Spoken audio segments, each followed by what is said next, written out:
நீங்கள் வரக்கூடிய இந்த கட்சியிலேருந்து வெளியே வர்றதுக்கான காரணம் என்ன? நான் தமிழக வெற்றி கழகத்தில் ஜாயின் பண்ணதுக்கு காரணம் இளம் அரசியல்வாதிகளை ஆதரிப்பாங்க அப்படிங்கிறது தான் நான் பார்த்த ஒரு விஷயமா இருந்தது. தொடக்க கட்டத்தில் வந்துட்டு மாவட்ட நிர்வாகிகள் கிட்ட இருந்து நல்ல ஒரு சப்போர்ட் இருந்தது.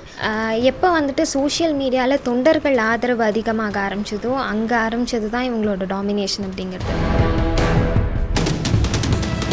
ரீசெண்டாக நடந்த பூத் கமிட்டி கருத்தரங்கத்துக்கு கூட என்னை உள்ளே விடலை. 18 வயசுக்கு கீழே இருக்கிற குழந்தைங்கள்லாம் உள்ளே போயிருந்தாங்க. என்றைக்கு குழந்தைங்க உள்ளே விட்டு விடலையோ அப்போ அந்த பாயிண்டில் தான் எனக்கு ரொம்ப பர்ஸ்ட் ஆச்சு.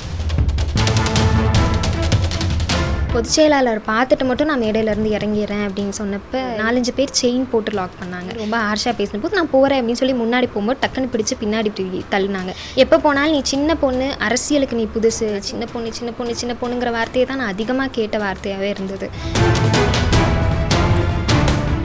சின்ன பொண்ணுங்களுக்கு என்ன அரசியல் இருக்க போகுது, படிச்சியா வேலைக்கு போனேன் அந்த மாதிரி இரு. சின்ன பொண்ணு சின்ன பொண்ணு சின்ன பொண்ணு, நீ பொண்ணு. தமிழக வெற்றி கழகத்தின் உறுப்பினர் இருந்த வைஷ்ணவி கட்சியிலேருந்து வெளியே வந்திருக்காங்க. வெளியே வருவதற்கான சில முக்கிய காரணங்களை குறிப்பிட்டு வந்திருக்காங்க. இந்த சூழலில் அவங்க நம்முடன் இருக்காங்க, அவங்கள்ட்ட கேட்போம். அம்மா வணக்கம்மா, நீங்கள் வரக்கூடிய இந்த கட்சியிலேருந்து வெளியே வர்றதுக்கான காரணம் என்ன? எதனால் இந்த முடிவை நீங்கள் எடுத்திருக்கீங்க? நான் தமிழக வெற்றி கழகத்தில் ஜாயின் பண்ணதுக்கு காரணம் மற்ற கட்சிகள் மாதிரி இல்லாமல் இங்கே வந்துட்டு ஒரு புதுசான ஒரு ஐடியாலஜி கூட இருக்கும். அதாவது இளம் அரசியல்வாதிகளை ஆதரிப்பாங்க அப்படிங்கிறது தான் நான் பார்த்த ஒரு விஷயமா இருந்தது. அதுக்காக தான் நான் வந்துட்டு தமிழக வெற்றி கழகத்துக்குள்ளே போனேன். தொடக்க கட்டத்தில் வந்துட்டு மாவட்ட நிர்வாகிகள் கிட்ட இருந்து நல்ல ஒரு சப்போர்ட் இருந்தது. எப்போ வந்துட்டு சோஷியல் மீடியாவில் தொண்டர்கள் ஆதரவு அதிகமாக ஆரம்பிச்சதோ அங்கே ஆரம்பித்தது தான் இவங்களோட டாமினேஷன் அப்படிங்கிறது. எல்லா இடங்கள்லையும் என் டிக்னிட்டி, செல்ஃப் ரெஸ்பெக்டை லூஸ் பண்ணி அங்கே மக்கள் பணி செய்யணும் அப்படிங்கிற ஒரு கட்டாயத்துக்கு என்னை தள்ளுனாங்க. இப்போ ரீசெண்டாக நடந்த பூத் கமிட்டி கருத்தரங்கத்துக்கு கூட என்னை உள்ளே விடலை.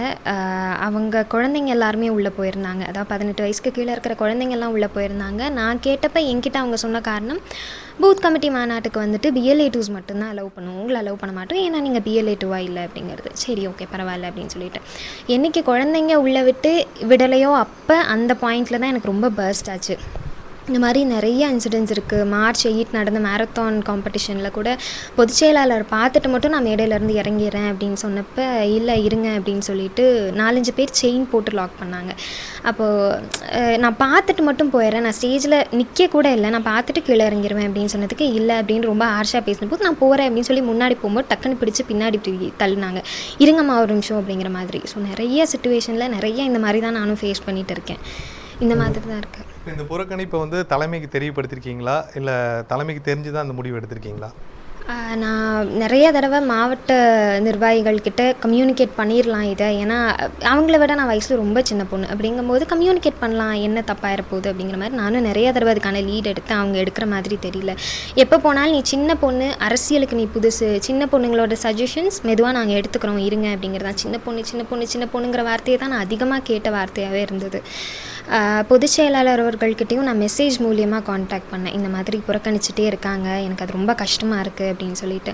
ஏன்னா சமூக வலைத்தளங்களில் நான் ஆளும் அரசை எதிர்த்து நிறையா பேசிகிட்டு இருக்கேன். அதாவது மக்கள் குரலாக நின்று நான் தாவேக்கா உறுப்பினராக இருந்து மக்கள் குரலாக பேசிகிட்டு இருக்கேன் அப்படின்னு சொல்லிட்டு. அவர் பார்த்தாரா என்னன்னு கூட எனக்கு தெரியல. அதுக்கு ரெஸ்பாண்டும் கிடைக்கல, கால் பண்ணால் ரீச் அவுட்டும் ஆக மாட்டேங்குது. இந்த மாதிரி தான் ப்ரிவைல் ஆகிட்டுருக்கு. நான் நேரில் போய் அவரை சந்தித்து தலைமை கழகத்தில் சொன்னாலுமே அவர் திருப்பி நான் மாவட்ட தலைவர்கிட்ட சொல்லிடுறேன், நீங்கள் போய் பாருங்கள் அப்படின்னு தான் சொல்கிறாரு. அதுக்கப்புறம் ஏதாவது ஒரு மாற்றம் இருக்குமா நான் இந்த 3 மாதமாக பார்த்தேன், எதுவுமே இல்லை, அதே மாதிரி தான் இருக்குது. உங்களுடைய வீடியோக்களே நாங்கள் பார்த்துருக்கோம். உங்கள் ஃபேமிலி கொஞ்சம் குடும்ப பின்னணி திமுகவுடைய சேர்ந்த அம்மா திமுகவில் இருக்காங்க அப்படின்னாங்க. ஸோ அதனால் இந்த கட்சியில் உங்களுக்கான அந்த இடம் கிடைக்காம இருக்குன்னு நினைக்கிறீங்களா, இல்லை இப்போ அடுத்த கட்ட பயணம் உங்களுக்கு எப்படி இருக்கும்? முக்கியமாக வந்துட்டு நான் பார்த்த விஷயம், திமுக ஃபேமிலியிலேருந்து வந்திருக்கேன் அப்படிங்கிறத தாண்டி சின்ன பொண்ணு சின்ன பொண்ணு சின்ன பொண்ணு, நீ பொண்ணு, மேஜராக அதுதான் வந்துட்டு சொன்னாங்க. பொண்ணுங்களுக்கெல்லாம் என்ன அரசியலை பெருசாக இருக்க போகுது, சின்ன பொண்ணுங்களுக்கு என்ன அரசியல் இருக்க போகுது, படிச்சியா வேலைக்கு போனேன் அந்த மாதிரி இரு அப்படின்னு சொல்லிட்டு நான் நிறைய இடங்களுக்கு எடுத்து நீ சின்ன பொண்ணு சின்ன பொண்ணு சின்ன பொண்ணுங்கிற வார்த்தையை மட்டும்தான் கேட்டேன். இப்போ ரீசெண்டாக இந்த 3 மாத காலமாக மட்டும்தான் இந்த மாதிரி ஒரு ப்ரிவைல் ஆகிட்டுருக்கு. நான் சொன்ன மாதிரி தொடக்க கட்டத்தில் எனக்கும் சப்போர்ட் நல்லாவே கொடுத்தாங்க. எப்போ தொண்டர்கள் ஆதரவு அதிகமாச்சோ அந்த ஒரு பாயிண்ட்ல இருந்து தான் இந்த பிரச்சனை இருந்தது. இந்த ஈகோ கிளாஸ் இருக்குன்னு நினைக்கிறீங்களா? அதாவது அவங்க இப்போ கட்சி ஆரம்பித்து 2 வருஷமாச்சு. அவங்க சினிமாலேருந்து ஒரு 30 வருடங்களாக அவருக்கு ரசிகராக மன்ற நிர்வாகியாக வேலை பார்த்துட்டு இருந்திருக்காங்க. இப்போ நீங்கள் இப்போ கட்சி ஆரம்பித்ததுக்கப்புறம் வந்ததுடன் அந்த ஒரு ஈகோ கிளாஸ் இருக்குன்னு நினைக்கிறீங்களா, இல்லை அந்த தொண்டர்களுடைய உங்களுக்கு ஆதரவானனால நீங்கள் அந்த இதாக இருக்குன்னு நினைக்கிறீங்களா? மேஜராக தொண்டர்களோட ஆதரவுங்கிற மாதிரி தான் நான் நினைக்கிறேன். ஏன்னா தொண்டர்கள் ரொம்ப பெரிய ஆதரவு கொடுத்துட்டு இருந்தாங்க எனக்கு சமூக வலைத்தளங்களில். அதுவும் இல்லாமல் நான் சொன்னது இப்போவுமே எனக்கு போஸ்டிங் அப்படின்னு வரும்போது அவங்க சொன்னது ரசிகர் மன்றத்திலேருந்து இருந்தவங்க இருக்காங்க அப்படிங்கிறதான் சொல்லியிருந்தாங்க. நான் அதை மறுக்கலை. ரசிகர் மன்றத்திலேருந்து இருந்தவங்களுக்கு தான் ஃபஸ்ட்டு ப்ரிஃபரன்ஸ் கொடுக்கணுங்கிறதான் நான் சொல்கிறதுமே. நான் எனக்கு கேட்குறது போஸ்டிங் கிடையாது, எனக்கு தேவை சப்போர்ட். நான் பண்ணுற மக்கள் பணிக்கு நீங்கள் சப்போர்ட் பண்ணாலே போதும் அப்படிங்கிறது தான் என்னோட சைட்லேருந்து. அந்த சப்போர்ட்டே லேக் ஆகுது அப்படிங்கிறது தான் என் பிரச்சனை. மாவட்ட தலைவர்கிட்ட கேட்கும்போது அவங்க என்ன சொன்னால், அவங்க எந்த பொறுப்புலையும் இல்லைப்பா, உறுப்பினராக இருந்தாங்க அப்படின்னு ஒரு தகவலை சொன்னார். அப்புறம் வந்து பொறுப்பு வந்து மகளிர் அணிகள் ஏதோ கேட்டோம், பட் இருந்தாலும் அவங்க வந்து வேறு அமைப்பு கேட்டாங்க அப்படிங்கிற ஒரு சில வார்த்தைகள் சொன்னாங்க. அப்படி ஏதாவது குறிப்பிட்டு நீங்கள் கேட்டிங்களா, இல்லை? இல்லை, எனக்கு மகளிரில் துணை அமைப்பாளராக போட்டிருந்தாங்க. இப்போ எனக்கு நீங்கள் பார்த்தீங்கனாலே சமூக வலைதளங்களில் எனக்கு இளைஞர்களோட சப்போர்ட் தான் ஜாஸ்தியாக. நான் மேஜராக பாலிடிக்ஸ்குள்ளே வந்தது என்ன மாதிரி நிறைய இளைஞர்கள் வரணும் அப்படிங்கிறதுக்காக. அப்போ நான் கேட்டிருந்தது, எனக்கு போட்டிங்கன்னா மாணவர் அணியோ இளைஞர் அணியோ போடுங்க, ஏன்னா அதில் போனால் தான் என்னால் இன்னும் கூட கொஞ்சம் எஃபிஷியண்ட்டாக ஒர்க் பண்ண முடியும். ஸோ அதில் வேணால் எனக்கு ட்ரை பண்ணி பாருங்கள் அப்படின்னு சொன்னதுக்கு ரசிகர் மன்றத்தில் இருந்தவங்க இருக்காங்கன்னு சொல்லிட்டாங்க. மகளிர் அணியில் ஆல்ரெடி சொன்ன மாதிரி சின்ன பொண்ணுன்னு ஆல்ரெடி கார்னர் தான் நான் ஃபேஸ் பண்ணிகிட்ருக்கேன். அப்போ 30 வயசுக்கு மேலே இருக்கிற மகளிர்களோட அவங்க எப்படி என் கூட இணைஞ்சு வேலை செய்வாங்க? நான் சொல்கிற கருத்துக்களையும் அவங்க கேட்க போகிறது கிடையாது. அப்போ அங்கே அப்படிங்கும்போது எங்களுக்குள்ளேயே டீம் ஒர்க்லேயே ஈகோ கிளாஷ் ஆகும். ஸோ பெட்டர் என்ன அந்த வயசுக்குள்ளே ஒரு அமைப்பில் போடுங்க அப்படின்னு தான் நான் கேட்டது. இப்போ வந்து வைஷ்ணவியுடைய அடுத்த கட்ட நகரம் எப்படி இருக்கும்? இப்போ அரசியல்னு சொல்லி அரசியலோடைய எல்லா தெரிஞ்சிருக்கும்.